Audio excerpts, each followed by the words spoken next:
ঘুম পাড়াইতে পারে না।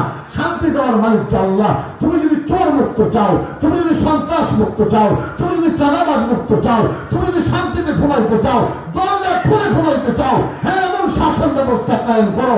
দরজা খুলে ঘুমাইবা, তোমার ঘরে চোর ঢুকবে না। দরজা খুলে ঘুমাইবা, তোমার ঘরে ডাকাত ঢুকবে না। দরজা খুলে তুমি থাকবা, তোমার ঘর থেকে কিছু হারাবে না। তুমি রাস্তায় বের হবা, কেউ তোমার দিকে কোন নজরে তাকাবে না। আমার প্রত্যেকটা বোনকে এটা বোঝান। হ্যাঁ বোন শোনো, ইসলাম যদি কায়েম হয়, তুমি শান্তিতে থাকবা, তোমার নিরাপত্তা ইসলাম দিবে, শাসন ব্যবস্থা দিবে। এই গ্রামের মধ্যে থাকার মতো আমার কোন পরিচিত আত্মীয় নেই, পরিচিত কেউ নাই যার বাড়িতে যে আমি রাত্রি যাপন করবো। ওই যুবক ডাক দিয়ে বলে, বন্ধে যদিও তোমার এই এলাকায় পরিচিত কেউ নেই, তবে তোমার এই মুসলমান যুবক ভাই, মুসলমান হিসেবে তুমি আমার বোন, আমি তোমার ভাই। তোমার যদি কোনো আপত্তি না থাকে তাহলে তুমি আমার বাড়িতে রাত্রে থাকতে পারো। এই কথা বলেছিল ভাই। বর্তমান সমাজে বলেন তো, যদি রাত্রেবেলা কোনো গাড়িগুলো মনে করে না, ধর্মগত দেশে কোনো গাড়িগুলো চলে না।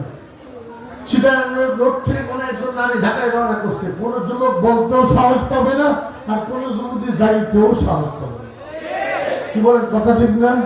কারণ আমাদের যুবক ভাইদের ব্রেনটা এমন ভাবে ওয়াশ করা হয়েছে, আমাদের যুবক ভাই যুবক মন সবার মধ্যে মগজের মধ্যে শুধু নোংরামি করবে। যেদিন কাজ পাই সেদিন খাবার পাই, যেদিন কাজ করি না সেদিন আমি খাবার পাই না।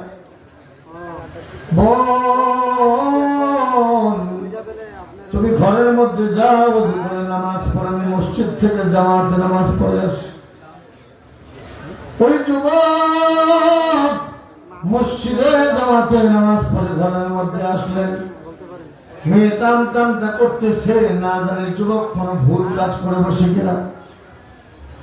যুবক ডাকতে বলে, যুবতী বোন তুমি ঘরের এক কোনায় ঘুমাও, আমি ঘরের এক কোনায় ঘুমাই।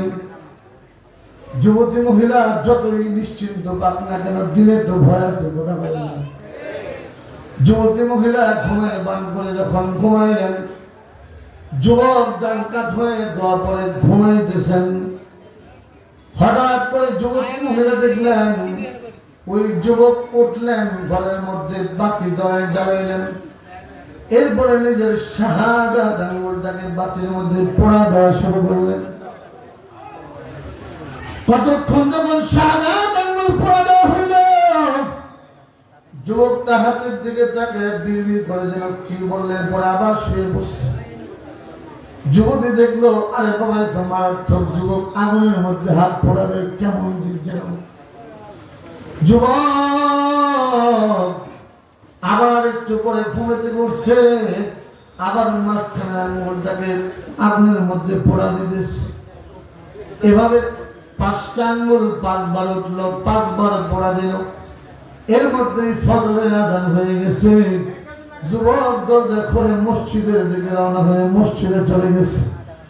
আর যুবতী উঠা সুন্দর করে ওযু করে 2 রাকাত 4 রাকাত ফজরের নামাজ পড়লো। সকালবেলা যুবক মসজিদ থেকে সে ডাক দিয়ে বলে, বোন এখন তুমি নিরাপদ, এখন তুমি মরুভূমি পাড়ি দিয়ে যাইতে পারো।